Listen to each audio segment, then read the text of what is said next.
सर्वांना नमस्कार. मित्रहो, आज आपण घरगुती उपाय पाहूया. म्हणजे औषध, गोळ्या, इंजेक्शन यांच्या झंझटीत न पडता घरगुती उपायाने कायमचं जर बरं होता येत असेल तर ती किती चांगली गोष्ट आहे. मग हे घरगुती उपाय कशावरचे? तर सगळ्यात महत्त्वाचे जे प्रॉब्लेम आहेत, कॉमन प्रॉब्लेम, तो म्हणजे गुडघेदुखी आणि सांधेदुखी याच्यावरचे घरगुती उपाय. कारण याला काय होतं की जनरली वेदनाशामक गोळ्या दिल्या जातात. मग ह्या वेदनाशामक गोळ्या जोपर्यंत आहेत चालू तोपर्यंत काय होतं, तो परिणाम जाणवतो. त्या गोळ्या बंद झाल्या की पुन्हा जशास तशा आणखी ते दुखायला सुरुवात होते. आता या गोळ्यामध्ये दुसरा एक प्रकार असतो की जे सप्लिमेंट्स म्हणून किंवा झीज झालेली भरून काढणारी किंवा काही व्हिटॅमिनची सप्लिमेंट, व्हिटॅमिन डी असेल, कॅल्शियम असेल किंवा काही अशी जर भरून काढली तर त्यांचा परिणाम चांगला होऊ शकतो. परंतु वेदनाशामक गोळ्या किंवा तात्पुरती जी औषधं असतात त्यांच्या झंझटीत भानगडीत न पडता आणि जरी हे सप्लिमेंट्स जरी घेतले तर त्याला जोडून जर हे आपण घरगुती उपाय वापरले तर कायमचं बरं होऊ शकता. हे मी 101% गॅरंटी देतो. म्हणून कायमचंच बरं व्हायचं आहे आपल्याला, तात्पुरतं नाही व्हायचं. मग याच्यासाठी जे नियम लागतील, जे घरगुती उपाय लागतील ते केले पाहिजेत. कारण काय असतं की गुडघे जेव्हा दुखतात, सांधे जेव्हा दुखतात, त्याची कारणं काय असतात जनरली की कधीतरी मार लागलेला असतो त्या भागाला किंवा बसण्याची ढब असेल, चालण्याची ढब असेल, जर हे व्यवस्थित नसेल, तुम्ही जर चांगल्या प्रकारानं किंवा जर आरोग्यासाठी हानिकारक पद्धती काही वापरत असाल तर त्याच्यानं आणि झीज होते, पुन्हा सांध्यामधली झीज होते, हाडांची झीज होते, मधली गादी असते तिची झीज होते आणि मध्ये जे पाणी असतं किंवा जे तेलकटपणा जो असतो मधला तो पण कमी व्हायला लागतो. म्हणून काय होतं की हे सांधे मग दुखायला लागतात. मग हे गुडघे कसे, गुडघ्यावर वजन जास्त पडतं शरीराचं, म्हणून हा सांधा जास्त पकडला जातो. हा मुख्य सांधा आहे. तर गुडघेदुखी असो की सांधेदुखी असो, याच्यासाठी जे घरगुती उपाय पाळायचे आहेत त्याच्यामधला सगळ्यात महत्त्वाचा जो उपाय आहे तो म्हणजे साधे मेथीचे दाणे संध्याकाळी भिजवून ठेवा. सकाळी उठल्यानंतर 1 चमचा मेथीचे दाणे 1 ग्लासभर पाण्यामध्ये भिजवले, रात्रभर ठेवलं, सकाळी उठलं ते मेथीचे दाणे कचकच चावून खाऊन टाकायचे आणि ते पाणीवरून पिऊन टाकायचे उपाशी पोटी उठल्याबरोबर. ही पद्धत केल्यानं काय होतं की त्या ठिकाणचा रक्तपुरवठा वाढतो, म्हणजे सांध्यांच्या तिथला रक्तपुरवठा वाढतो. तसंच सूज कमी व्हायला मदत होते, वेदना कमी व्हायला सुद्धा मदत होते आणि हे सांधेदुखी कमी व्हायला त्याच्यामुळे फायदा होईल.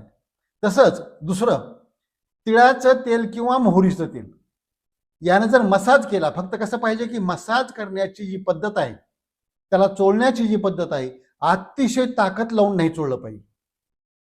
एक मध्यम हलक्या हातानं आणि कसं गोल फिरवत, क्लॉकवाईज आणि अँटी क्लॉकवाईज किंवा खालून वरच्या साईडला, म्हणजे आपल्या हृदयाकडच्या साईडनं ते आलं पाहिजे बाजूनं. म्हणजे काय होईल, सूज कमी व्हायला मदत होईल. तसंच पाय उंचावर करून झोपणं, थोडं काय होतं की त्याच्यामुळं साकाळलेलं रक्त जे असतं किंवा तिथं जे विषारी घटक जमा झालेले असतात ते पण त्याच्यामुळे पाठीमागे यायला मदत होते. तिथून हलतात, ते बाजूला जातात, त्यामुळं पण वेदना किंवा तिथली सूज कमी व्हायला मदत होते. म्हणजे मसाज योग्य प्रकारानं करणं आणि पाय थोडेसे उंचावर घेणं, झोपायच्या वेळेला प्रत्येक वेळी 5-10 मिनिट तरी, 10 मिनिट तरी असे पाय वर घेतलं तर त्याचा पण फायदा होतो. तसंच हळद आणि दूध, आता दुधामध्ये कॅल्शियम असतं हे माहीत आहे, परंतु वयाप्रमाणे आपणाला हे दिवसा करता, जसं 30-40 वर्षाच्या पुढे वय आहे, 1 कपभर किंवा अर्धा ग्लास दूध दिवसासाठी ठीक आहे. आणि ते आम्ही काय सांगतो जनरली संध्याकाळी झोपण्याच्या वेळेला त्याच्यामध्ये 1 चिमूटभर हळद टाकून ते दूध प्या. कारण हे हळद टाकली म्हणजे काय होतं, तिच्यामध्ये पण चांगला गुणधर्म आहे की सूज कमी करण्याचा आणि वेदना कमी करण्याचा. हे अँटी इन्फ्लेमेटरी गुणधर्म म्हणतो आपण याला. त्याच्यामुळं काय होतं, हे संध्याकाळी घेतल्यानंतर त्याचा फायदा चांगल्या प्रकारे होतो. तसंच उष्ण आणि थंड असे शेक द्यायचे. तुम्ही म्हणाल तर दोन्ही एकदाच कसे द्यायचे? नाही, जेव्हा सूज आलेली असेल सांध्यावर त्यावेळेला थंड बर्फाच्या ह्यानं शेक द्यायचा. बर्फ त्याच्यावर फिरवा, दिवसातून 2दा फिरवा, 3दा फिरवा. त्यानं काय होईल की रक्तवाहिन्या आकुंचन पावतील. आकुंचन पावल्यानंतर मग तिथलं जे पाणी आहे साठलेलं किंवा तिथं जी सूज आलेली आहे ती कमी व्हायला मदत होईल.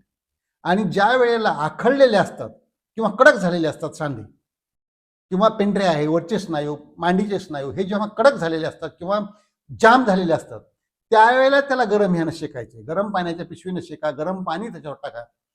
अशा प्रकारे हे शेकणं, त्यावेळेला काय होतं, तिथला रक्तपुरवठा वाढतो आणि रक्तपुरवठा वाढल्यामुळे ते मऊ पडायला थोडंसं मदत होईल आणि ते एवढं जामपणा त्याचा कमी होईल आणि दुखायला पण त्याचं कमी होईल. सांधेदुखीमध्ये कसं असतं की जसं सांध्यामधला दोष कमी झाला पाहिजे, तसंच महत्वाचं आहे की सांध्याच्या खालच्या बाजूला आणि वरच्या बाजूला जे स्नायू असतात ते स्नायू सुद्धा अत्यंत मजबूत होणं खूप आवश्यक आहे. कारण हे जे दोर असतात, हे स्नायूंचे दोर जर मजबूत असतील तर सांध्यावर लोड जास्त येत नाही आणि हा लोड जास्त नाही येऊ दिला पाहिजे. म्हणून आपणाला हे करणं अत्यंत आवश्यक आहे. म्हणून कधी गरम ह्यानं शेकायचं, कधी थंड ह्यानं शेकायचं, हे पण लक्षात घेतलं पाहिजे. तसंच खाण्यामध्ये पाईन ॲपल एक्स्ट्रॅक्ट म्हणजे आपण जे अननस म्हणतो, या अननसाचा सुद्धा वापर सांधी दुखी कमी होण्याकरता चांगल्या प्रकारे होतो. तसंच काय केलं पाहिजे की ॲपल सायडर व्हिनेगार हे मिळतं रेडीमेड, याचा एखादा चमचा एक ग्लासभर पाण्यामध्ये टाकला आणि ते जर ढवळून पिलं, दिवसातून एकदा प्या किंवा दोनदा जास्तीत जास्त, तर त्याचा पण चांगला इफेक्ट होतो आणि सांधी दुखी कमी व्हायला त्याच्यामुळे मदत होते. आता याच्यासोबत एक पथ्य पाळलं पाहिजे की सांध्यांना नेहमी उबदार ठेवलं पाहिजे.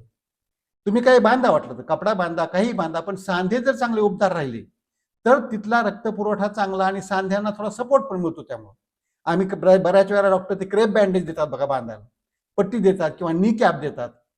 तिथं त्याला सपोर्ट पाहिजे. सपोर्टच्या बरोबर काय असतं, त्याला कव्हर पण मिळतं आणि तिथं उबदार सांधे राहायला पण त्याच्यामुळे मदत होत असते. म्हणजे हे पण एक चांगला फायदा आहे आणि ही सवय सतत पाळली पाहिजे. तसंच आले, ज्याला आपण म्हणतो अद्रक, याचा चहाच्या माध्यमाने उपयोग करा किंवा कुठल्याही स्वरूपानं पण आहारामध्ये ते गेलं पाहिजे. हे आले पण सांधेदुखी किंवा सांध्यावरची सूज कमी करायला चांगल्या प्रकारची मदत करते. तसंच लसूण, लसणाचे गुणधर्म तर आपण पाहतो की रक्तामध्ये गाठी होऊ देत नाही वगैरे, बाकीचे हृदयासाठी खूप चांगलं असतं. तसंच लसूण हा सांध्यांसाठी सुद्धा चांगला असतो. दिवसाकाठी कच्च्या लसणाची 1 किंवा 2 पाकळ्या जेवताना थोडं थोडं घेऊन, कारण थोडा लसूण नुसता खाला तर तिखट लागतो, म्हणून थोडा थोडा घेऊन का असे ना, घासाच्या सोबत प्रत्येक असा करून 1 किंवा 2 पाकळी लसणाच्या खाल्ल्या तर तुमचे सांधे चांगल्या प्रकारे मोकळे राहायला पण त्याच्यानं मदत होईल. तसंच मॅग्नेशियमच्या सप्लिमेंट्स, म्हणजे मॅग्नेशियम मेडिकल ह्याच्यातून मिळतं. आपण जे मगाशी म्हणलो की जसं व्हिटॅमिन डी आहे, कॅल्शियम आहे, याच्या सप्लिमेंट जशा लागत असतात, हे गरज असते सांधे चांगले होण्याकरता, तसंच मॅग्नियम सुद्धा अत्यंत आवश्यक असतं. त्याचाही त्याच्यामध्ये वापर केला पाहिजे किंवा त्याची भरपाई करून घेतली पाहिजे, ते कमी नाही पडलं पाहिजे याची काळजी घेतली पाहिजे. तसंच लाल मिरची, त्या लाल मिरचीच्या मध्ये काय असतं, कॅप्सासिन नावाचा घटक असतो आणि हा घटक काय करतो की सांध्यामधली सूज कमी व्हायला पण मदत करतो आणि वेदना पण कमी करायला मदत करत असतो. म्हणून लाल मिरची पण आहारामध्ये जनरली आपल्याकडे असतेच, ती मध्यम प्रमाणात वापरली पाहिजे. तिचा अति पण वापर नको आणि एकदम वापरूच नये असं पण नाही झालं पाहिजे. तसंच हलका एखादा व्यायाम, म्हणजे त्या सांध्यांना हालचाल होईल असा, त्याच्यावर वजन देऊनच पाहिजे किंवा चाललंच पाहिजे नुसतं असं नाही. थोडा तो प्रकार, थोडासा बसून प्रकार, थोडासा झोपून प्रकार, थोडासा आधार घेऊन सांध्यांची हालचाल होणं अत्यंत आवश्यक आहे आणि ही नियमितपणानं झाली पाहिजे. हे नियमित हालचाल करणं म्हणजे कसं होतं की तिथं जामपणा जास्त येणार नाही. जर ते हालचाल झाली तर तिथला रक्तपुरवठा पण वाढायला मदत होते आणि सूज पण कमी व्हायला मदत होत असते. म्हणून त्याच्यामुळे काय व्यायामही केला पाहिजे, कारण ह्याचा दुसरा पण फायदा काय होईल की तुमचं वजन पण नियंत्रणात आलं पाहिजे. वजन जर खूप जास्त असेल तर त्या जास्त वजनाचा लोड त्या सांध्यावर येतो.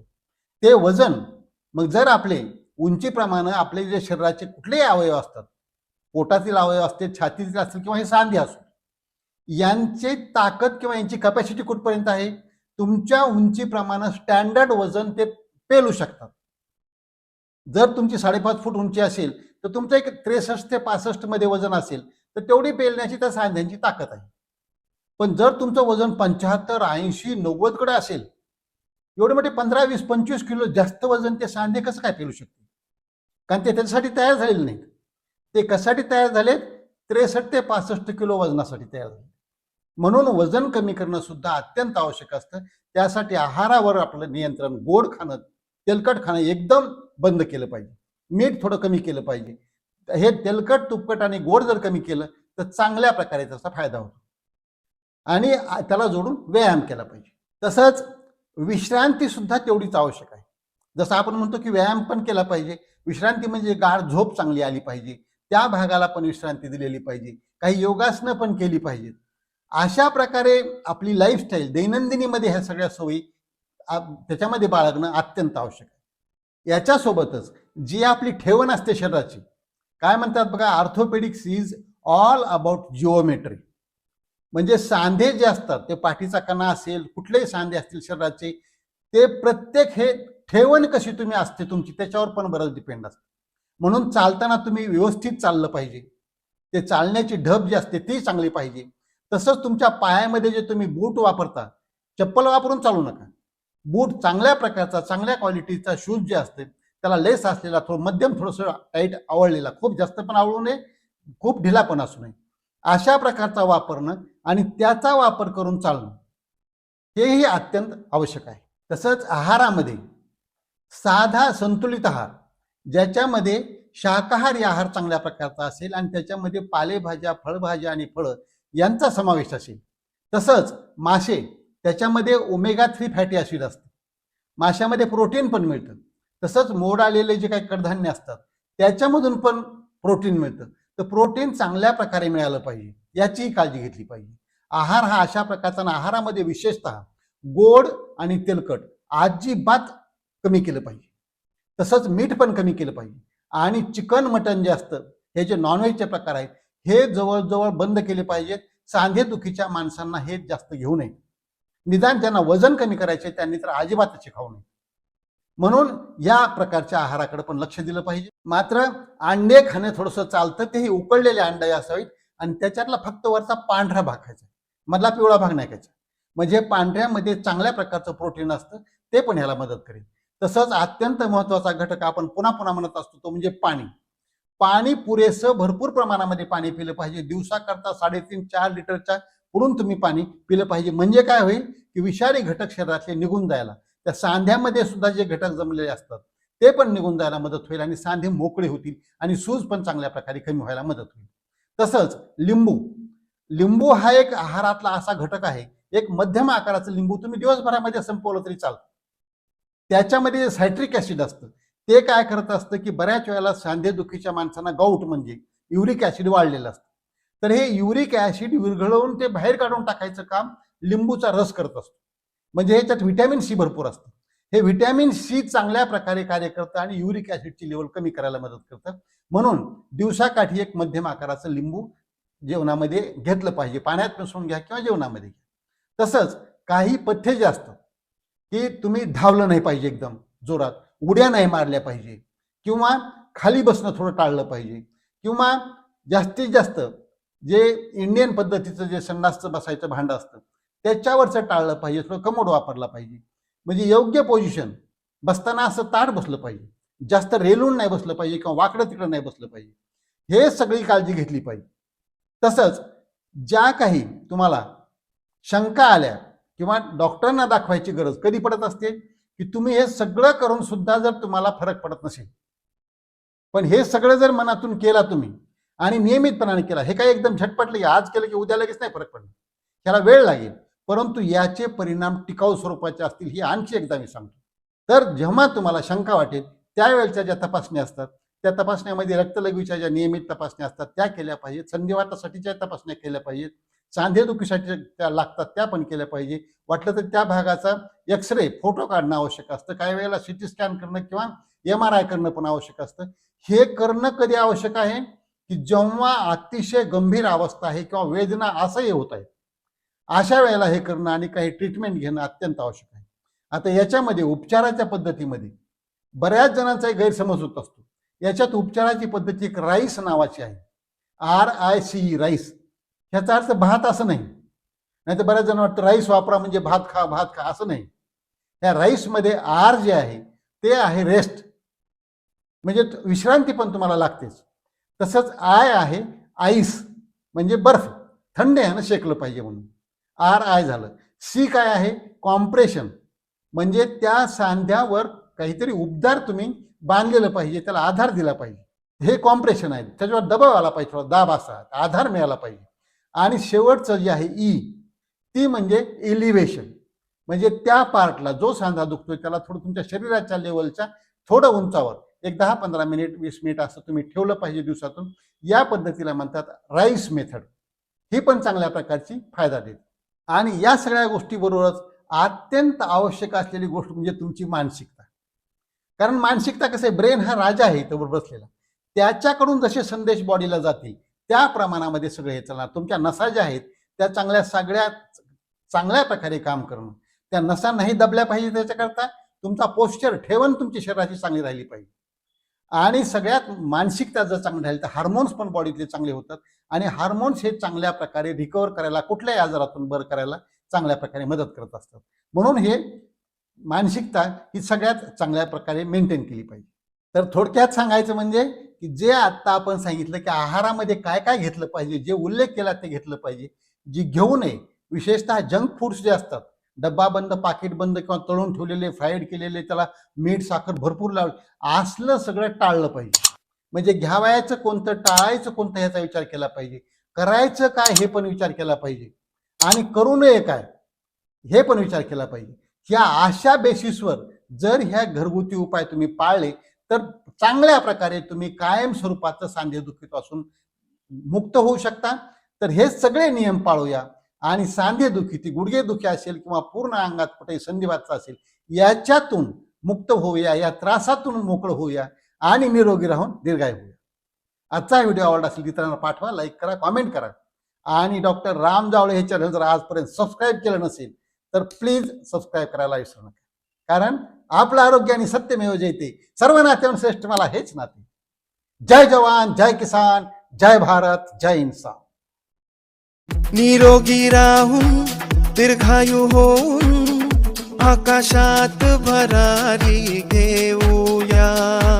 चला दोस्त हो, रोगराईला